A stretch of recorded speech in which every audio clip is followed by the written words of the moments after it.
Friends ఇది వచ్చేటప్పటికి IQ Z10X ఈ మొబైల్ ఫోన్ లో బేస్ వేరియంట్ మీకు వచ్చేటప్పటికి 12,500 రూపీస్ కి మనకు రావడం జరుగుతుంది, ఇంక్లూడింగ్ కార్డ్ ఆఫర్స్ తో రావడం జరుగుతుంది. ఒకవేళ కార్డ్ లేదు అంటే కనుక మీకు 13,500 రూపీస్ కి మనకు రావడం జరుగుతుంది. ఆ బడ్జెట్ సెగ్మెంట్ లో ఈ mobile phone one of the beast అయ్యేటువంటి అవకాశం ఉందా అని అంటే ఎస్ అని అనొచ్చు. ఎందుకంటే దీంట్లో LPDDR4X technology, RAM, UFS 3.1 storage తో పాటు 6,500 mAh ఆఫ్ ద బ్యాటరీ, అలాగే 44 watts of fast charging technology, 50 megapixel కెమెరాతో సహా. ఆగండి, ప్రతి ఫోన్ కి ప్రోస్ ఒక్కటే కాదు, కాన్స్ కూడా ఉంటాయి. అలాగే దీనిలో కూడా కొన్ని కాన్స్ ఉన్నాయి. అసలు ఈ మొబైల్ ఫోన్ ని ఆ బడ్జెట్ సెగ్మెంట్ కి మనం పర్చేజ్ చేయొచ్చా చేయకూడదా? ఆల్మోస్ట్ 10 రోజుల నుంచి నేను దీనైతే యూజ్ చేస్తున్నాను. ఎందుకంటే ఈ బడ్జెట్ సెగ్మెంట్ లో యూజర్స్ చాలా మంది ఉంటారు పర్చేజ్ చేయాలని చెప్పి. So detailed in depth review అయితే మనం చూసేద్దాం. Hi, this is Vasu again signing in. Welcome to my channel Vasu tech vlogs. మొదటిగా దీనిలో ఉన్నటువంటి ప్రో ఎలిమెంట్స్ విషయానికి వచ్చారంటే ఇందులో ఉండేటువంటి ప్రాసెసర్ గురించి మనం మాట్లాడుకుందాం. దీనిలో మనకు MediaTek Dimensity సంబంధించినటువంటి 7300 ప్రాసెసర్ మనం ముందు తీసుకొచ్చారు. యాక్చువల్ గా ఇది వచ్చేటప్పటికి మనకి మిడ్ రేంజ్ సెగ్మెంట్ లో ఎక్కువగా చూస్తుంటాం ప్రాసెసర్ ని. ఆ ప్రాసెసర్ వీళ్ళు బడ్జెట్ సెగ్మెంట్ లోకి తీసుకొచ్చారు. 4 nanometer టెక్నాలజీ మీద డిజైన్ చేసినటువంటి ఆక్టా కోర్ ప్రాసెసర్ ఇది. ఈవెన్ దో ఇది యాంటీ బెంచ్ మార్క్ స్కోర్స్ కూడా సుమారుగా 7 lakh ప్లస్ మనకు రావడం జరుగుతుంది. డే టు డే లైఫ్ లో మీకు ఎలాంటి హ్యాంగ్ గానీ ల్యాగ్ గానీ లేకుండా ప్రాపర్ గా మీ టాస్క్ లన్నింటినీ ఇది కంప్లీట్ చేయడంతో పాటుగా ఒకవేళ మీరు మోడరేట్ గేమర్ అయి ఉన్నట్లయితే కనుక పర్లేదు, ఆడుకోవచ్చు. కొంచెం లాగ్ అయితే అవుతుంటుంది. ఇన్ఫాక్ట్ దీనిలో కూడా మనకి వేపో చాంబర్ కూలింగ్ టెక్నాలజీని అయితే యూజ్ చేశారు కాబట్టి దీంట్లో ఏ విధమైనటువంటి హీటింగ్ ఇష్యూస్ అయితే లేవు. ఇంతేకాదు దీంట్లో మనకి LPDDR4X ఇచ్చారు. ఈ బడ్జెట్ సెగ్మెంట్ లో ఎక్కువగా కూడా మనము UFS 2.2 నే చూస్తుంటాం. బట్ ఇక్కడ UFS 3.1 స్టోరేజ్ తో పాటు విర్చువల్ ర్యామ్ టెక్నాలజీని కూడా మనకు ప్రొవైడ్ చేశారు. సో ఓవరాల్ గా చెప్పాలంటే 13,000 రూపాయల బడ్జెట్ సెగ్మెంట్ లో ఒక పవర్ఫుల్ ప్రాసెసర్ తో ఉన్నటువంటి మొబైల్ ఫోన్ చూస్తున్నారు అన్నట్లయితే గనక డెఫినెట్లీ దీనిపైన కూడా ఒక లుక్ అయితే వేయొచ్చు. ఇక దీంట్లో మరొక ప్రో ఎలిమెంట్ విషయానికి వచ్చారంటే ఇన్ఫాక్ట్ ఇదే దీనిలో హైలైట్ కూడా. ఇందులో ఉండేటువంటి బ్యాటరీ గురించి మాట్లాడదాం. యూజువల్ గా మనకు వచ్చేటప్పటికి 5,000 5,500 లిథియం అయాన్ బ్యాటరీస్ ని వాడుతుంటారు. సో దీంట్లో కూడా మనకి లిథియం అయాన్ బ్యాటరీని యూజ్ చేశారు. బట్ దీంట్లో వాడినటువంటి టెక్నాలజీ డిఫరెంట్. బేసిక్ గా లాంజివిటీ ఎక్కువగా రావాలి అన్న ఉద్దేశంతో, అంటే మీరు సుమారుగా 5 సంవత్సరాలు దీన్ని కంటిన్యూస్ గా ఛార్జ్ చేసి యూజ్ చేసినా గానీ ఇంకా 80% ఆఫ్ ద బ్యాటరీ ఇందులో మనకి ఉండడం అయితే జరుగుతుందంట. దీనికి గాను వీళ్ళు వాడినటువంటి technology single cell high density battery అని అంటున్నారు. అండ్ అఫ్ కోర్స్ ఇది వచ్చేటప్పటికే ఫాస్ట్ ఛార్జింగ్ టెక్నాలజీ కూడా మనకు సపోర్ట్ చేయడం జరుగుతుంది. 0 to 50% 28 minutes లో, అలాగే 100% ఛార్జ్ అవ్వడానికి అరౌండ్ 65 minutes టైం తీసుకోవడం జరుగుతుంది. ఇంతేకాదు దీంట్లో మీకు వచ్చేటప్పటికే రివర్స్ వైర్ ఛార్జింగ్ టెక్నాలజీ కూడా సపోర్ట్ చేస్తుంది. లైక్ దీన్నే మీరు ఒక పవర్ బ్యాంక్ లాగా కూడా యూజ్ చేసుకోవచ్చు. 18 watts దాకా అవుట్పుట్, అంటే డైరెక్ట్ గా Type-C to మరొక Type-C కేబుల్ పెట్టేసుకొని మీరు ఫోన్ లేదన్నట్టయితే మీ యాక్సెసరీస్ అన్నిటిని కూడా ఛార్జ్ అయితే చేసుకోవచ్చు. బ్యాటరీ బ్యాకప్ విషయానికి వచ్చారంటే ఇదే క్రేజియస్ట్ పార్ట్ అని చెప్పొచ్చు. ఒకవేళ మీరు ఎంత పెద్ద హెవీ యూజర్ అయినా కానీ 1.5 day బ్యాటరీ బ్యాకప్ పక్క. ఒకవేళ మీరు మినిమల్ లేదా నామినల్ యూజర్ అయి ఉన్నట్లయితే కనుక 2 to 3 days of battery backup అయితే కన్ఫర్మ్ గా మీకు రావడం జరుగుతుంది. ఇంతేకాదు దీంట్లో మనకి ఎమర్జెన్సీ మోడ్ అని చెప్పి ఒక మోడ్ ఉంటుంది. ఒకవేళ మీరు ఆ ఎమర్జెన్సీ మోడ్ అంటే లాస్ట్ ఇంకా పవర్ ఛార్జింగ్ అయిపోతుంది, ఇంకొక 1% to 2% అని అనుకుంటాం చూస్తారా, అలాంటి సందర్భాల్లో ఒకవేళ మీరు ఈ మోడ్ లో గనక స్విచ్ అయ్యారు అన్నట్లయితే కంటిన్యూస్ గా మీకు ఫోన్ అనేది 3.5 hours మీకు బ్యాటరీ బ్యాకప్ రావడం అయితే జరుగుతుంది. ఒకవేళ లేదు మీరు కంటిన్యూస్ గా ఫోన్ కాల్ మాట్లాడుతున్నారు అంటే గనక అరౌండ్ 30 minutes బ్యాటరీ బ్యాకప్ రావడం జరుగుతుంది. బేసిక్ గా ఈ మోడ్ లో జరిగేటి ఏంటి అంటే మెజారిటీ ఆఫ్ ద ఫంక్షన్స్ అన్నిటిని ఇది కిల్ చేస్తుంది, లైక్ GPS ఇలాంటి వాటన్నిటిని. సో ఓన్లీ ఫోన్ కాల్ లేదా ఫోన్ ఎమర్జెన్సీ పర్పస్ గా మనకు ఉండాలి అని అనుకుంటున్నప్పుడు ఇది మనకి చాలా బాగా ఉపయోగపడుతుంది. ముఖ్యంగా ఇందులో హైలైట్ ఉన్నటువంటి ఫీచర్ ఇదే. ఇక దీనిలో మరొక ప్రో ఎలిమెంట్ విషయానికి వచ్చారు అంటే కంపల్సరీగా దీని డిజైన్ అండ్ దీని వెయిట్ గురించి కూడా మనం మాట్లాడుకోవాలి. ఎందుకంటే నార్మల్ గా 12-13,000 రూపాయల బడ్జెట్ సెగ్మెంట్ లో ఉన్నటువంటి ఫోన్ లాగా అయితే ఇది ఖచ్చితంగా మీకు అనిపించదు. ఇక్కడ మీరు చూస్తున్నారు కదా, దీన్ని వచ్చేటప్పటికే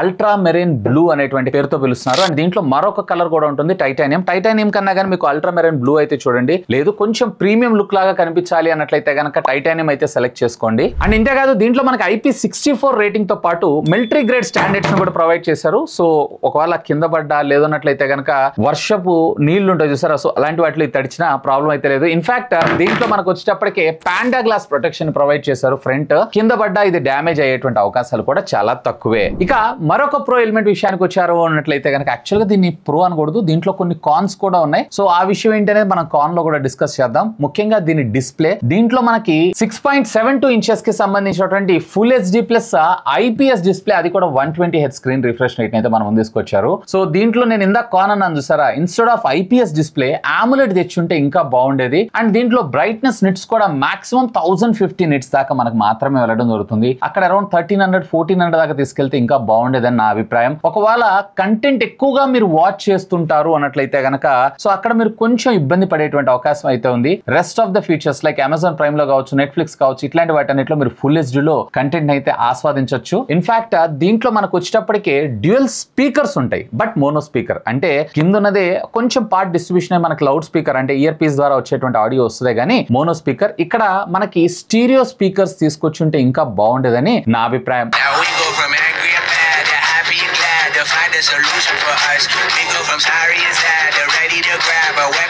ఇక మరొక ప్రో ఎలిమెంట్ విషయానికి వచ్చారు అన్నట్లయితే కనుక ఎస్, దీంట్లో వాడినటువంటి కెమెరా, అందులో కూడా కేవలం ప్రైమరీ సెన్సార్ మాత్రమే. మరొక 2 మెగాపిక్సెల్ ఇచ్చారు. సో దీని గురించి మనం మాట్లాడుకోవడం కూడా వేస్టే. సో దీని గురించి మనం కాన్ లో అయితే మాట్లాడుకుందాం. ఫస్ట్ ప్రైమరీ సెన్సార్ యొక్క ఫొటోస్ క్యాప్చరింగ్ అయితే చాలా డీటెయిల్డ్ గా ఉన్నాయి. ఎక్స్పోజర్ యాజ్ యూజువల్ కొంచెం ఎక్కువగా ఉంది, బట్ ఆ ఎక్స్పోజర్ కూడా ఇంకొంచెం కంట్రోల్ చేస్తూ ఇంకొంచెం బెటర్ ట్యూన్ చేస్తే ఇంకా బాగుండేదని నా అభిప్రాయం. అండ్ దీంట్లో మరొక 2 మెగాపిక్సెల్ తీసుకొచ్చారు. ఇన్స్టెడ్ ఆఫ్ ఈ 2 మెగాపిక్సెల్ సెన్సార్ కి బదులుగా వీళ్ళు అట్లీస్ట్ 5 మెగాపిక్సెల్ అన్నా లేదా 8 మెగాపిక్సెల్ అన్నా కానీ అల్ట్రా వైడ్ యాంగిల్ తీసుకొచ్చుంటే ఇంకా బాగుండేదని నా అభిప్రాయం. ఈవెన్ ఫ్రంట్ సెల్ఫీ కెమెరాస్ కూడా పర్వాలేదు, బాగానే ఉన్నాయి. వీడియో రికార్డింగ్ కాంపాక్టబిలిటీస్ కూడా రేర్ లో మీరు 4K దాకా మీరు 30 FPS దాకా రికార్డ్ చేసుకోవచ్చు. యూజువల్లీ మనం ఈ బడ్జెట్ లో చాలా తక్కువగా చూస్తుంటాం, which is covered. But front వచ్చేటప్పటికి యాజ్ యూజువల్లీ 1080 30 FPS లో మాత్రం మీరు వీడియోస్ అయితే రికార్డ్ చేసుకోవచ్చు. సో ఓవరాల్ గా డీసెంట్ కెమెరాస్ అని నేను అంటాను. ఇక మరొక ప్రో ఎలిమెంట్ విషయానికి వచ్చారు అన్నట్టయితే కంపల్సరీగా ఈ బడ్జెట్ సెగ్మెంట్ లో కూడా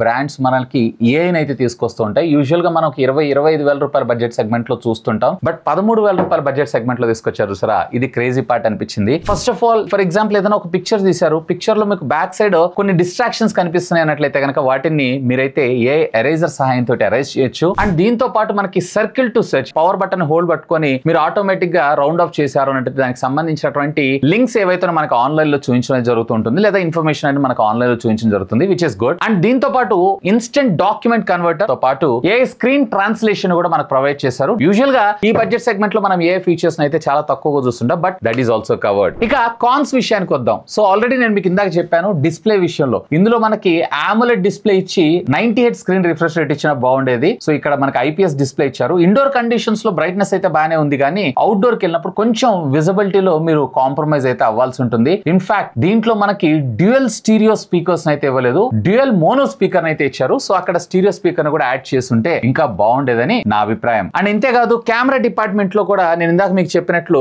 2 మెగాపిక్సెల్ సెన్సార్ ఇచ్చారు. దీన్ని అసలు మొత్తం కంప్లీట్ రిమూవ్ చేసి 8 మెగాపిక్సెల్ అల్ట్రా వైడ్ యాంగిల్ తీసుకొచ్చుంటే ఇంకా బాగుండేదని నా అభిప్రాయం. ఇక మరొక కాన్ విషయానికి వచ్చారు అన్నట్లయితే ఎస్ అఫ్ కోర్స్ నేను ఒప్పుకుంటాను, ఇది budget segment mobile phone, but దీంట్లో కూడా మనకి హాట్ యాప్స్ హాట్ గేమ్స్ ఏవైతే ఉన్నాయో మనకి అందులో కనపడటం అనేది జరుగుతుంది. సో వాటిని కూడా రిమూవ్ చేసుకోవచ్చు మనం అఫ్ కోర్స్, బట్ వాటిని కూడా కంప్లీట్లీ బ్రాండే రిమూవ్ చేసి మన ముందుకు పంపించుంటే ఇంకా బాగుండేదని నా అభిప్రాయం. యూజువల్ గా మనకి ఇలాంటివన్నీ కూడా అమ్మ నాన్న లేదంటే పెద్దవాళ్ళకి ఎక్కువ కొనిస్తుంటాం కాబట్టి వాళ్ళకి తెలియకుండా పొరపాటున అవి ఓపెన్ చేసి టచ్ చేసినప్పుడు సమ్ అన్నోన్ యాప్స్ ఇన్స్టాల్ అయిపోయి ఆటోమేటిక్ గా ఫోన్స్ లో అవటం, ఇలాంటి ఇష్యూస్ అని రాకుండా ఉంటాయని నా అభిప్రాయం. ఇక ప్రైజింగ్ పార్ట్ విషయానికి వచ్చారు అన్నట్లయితే దీంట్లో మనకు మొత్తం 3 వేరియంట్స్ ఉంటాయి. ఒకటి 6+128GB, అది around 13,000 rupees. With card discount తో మనకు 1,000 రూపీస్ తక్కువ, అంటే 12,500 రూపీస్ కి మనకు రావడం జరుగుతుంది, which is very good deal. అలాగే 8+128GB వచ్చేటప్పటికే మనకు ఒక 1,500 రూపీస్ ఎక్కువ ఉంటుంది. 13,999 గా మనం ముందు తీసుకొచ్చాను. నన్ను అడిగితే 128GB కన్నా కానీ 256GBకి వెళ్ళిపోండి. అండ్ ఇక హై ఎండ్ ఏదైతే ఉందో 8GB ప్లస్ 256GB వేరియంట్ ఏదైతే ఉందో 16,000 రూపీస్ కి వస్తుంది. అందు ఆఫ్ కోర్స్ కార్డ్ డిస్కౌంట్ తో ఇది కూడా మనకు ఒక 15,500 రూపాయల దాకా రావడం జరుగుతుంది. నన్ను అడిగితే మిడ్ వేరియంట్ ఏదైతే ఉందో that is more than enough for that budget అనే నా అభిప్రాయం. అండ్ దీనికి సంబంధించినటువంటి సేల్ రేపు ఏప్రిల్ 22 మధ్యాహ్నం 12 o'clock కి అమెజాన్ అలాగే ఐకు ద్వారా వెళ్తూ ఉంటుంది. మీరు గనక మీ బడ్జెట్ సుమారుగా 13,500 రూపాయలు చూస్తున్నారు అన్నట్లయితే గనక ఆ బడ్జెట్ సెగ్మెంట్ కి ఒక సాలిడ్ ఫోన్ అనే నా అభిప్రాయం. ఎనీవే ఈ ప్రోడక్ట్ సంబంధించిన లింక్స్ ఈ వీడియో కింద ఉన్నటువంటి డిస్క్రిప్షన్ లో ప్రొవైడ్ చేస్తాను. ఒకవేళ మీరు పర్చేస్ చేయాలనుకుంటున్నారు అన్నట్లయితే కనుక feel free to use my links. ఇంకా మీకు ఏమైనా డౌట్స్ ఉంటే లెట్ మీ నో, కామెంట్ చేయండి. సాధ్యమైనంత వాటికి కూడా రిప్లై ఇస్తాను. That's all for today. This is Vasu signing off. Have a great day.